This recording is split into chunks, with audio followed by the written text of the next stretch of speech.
Hey everyone, welcome to Espresso English. I'm your host Andy, and joining me today is the amazing Sarah. Hi everyone. So excited to be here, Andy. We're kicking things off with a topic that's close to our hearts: learning English. Sarah, you've been on this journey for a while now. What's been your biggest takeaway? It's been a wild ride, Andy. I think the biggest thing I've learned is that consistency is key. It's not about finding the perfect method, but about finding something you enjoy and sticking with it. It's easy to get caught up in the latest trends or the most popular apps, but ultimately, the most effective learning happens when you're engaged and motivated. Think of it like building a muscle. You wouldn't expect to see results from a single workout, right? It takes consistent effort and dedication. Absolutely. I think a lot of people get overwhelmed by all the resources out there. Books, apps, podcasts, movies. It can be paralyzing. What are some of your favorite resources, Sarah? Well, I'm a big fan of books. I find that reading helps me learn new vocabulary and grammar in a more natural way. It's like immersing yourself in a different world, and you pick up the language organically.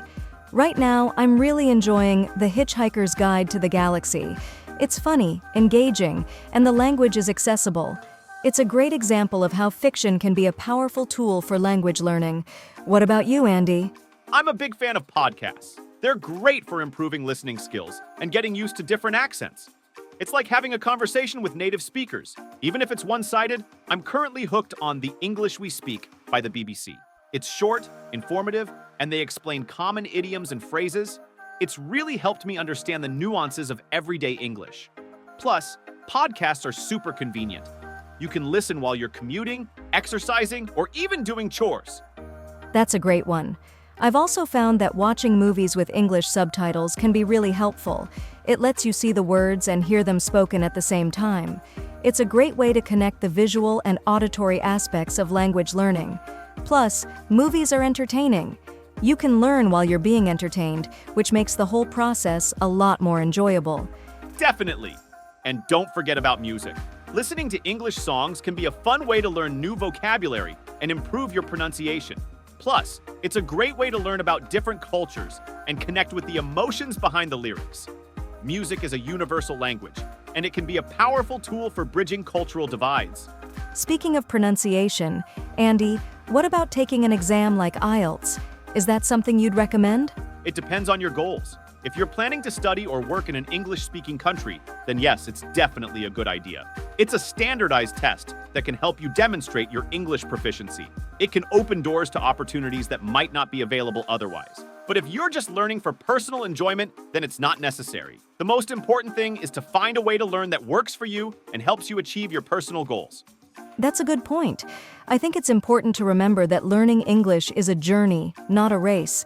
There's no rush to reach a certain level or pass an exam. Just enjoy the process and celebrate your progress. Every step you take, every new word you learn, every conversation you have is a victory. Don't get discouraged if you hit a plateau or make mistakes along the way. It's all part of the learning process. Absolutely. And don't be afraid to make mistakes. Everyone makes mistakes when they're learning a new language. It's part of the process. Just keep practicing and you'll get better over time. Remember, even native speakers make mistakes sometimes. The important thing is to learn from your mistakes and keep moving forward. And remember, we're all in this together. There are tons of resources and communities online where you can connect with other learners and share your experiences. It's amazing to be part of a global community of people who are all working towards the same goal. You can find language exchange partners, join online forums, or even participate in virtual language learning events. There's a whole world of support out there. So, for anyone out there just starting their English journey, what's the best advice you can give them, Sarah? Just start. Choose something you enjoy, be consistent, and don't be afraid to make mistakes. And most importantly, have fun. Learning English should be an enjoyable experience, not a chore. If you're having fun, you're more likely to stick with it and see results. Well said, Sarah. Thanks for joining me today, and remember to check back next week for more tips and tricks on unlocking your English potential. Until then, keep learning, keep practicing, and keep exploring the world of English. Don't forget to subscribe, rate, and leave a comment. Let us know what you think of the show and what topics you'd like us to cover in the future. We're always looking for new ways to help you unlock your English potential. See you next time.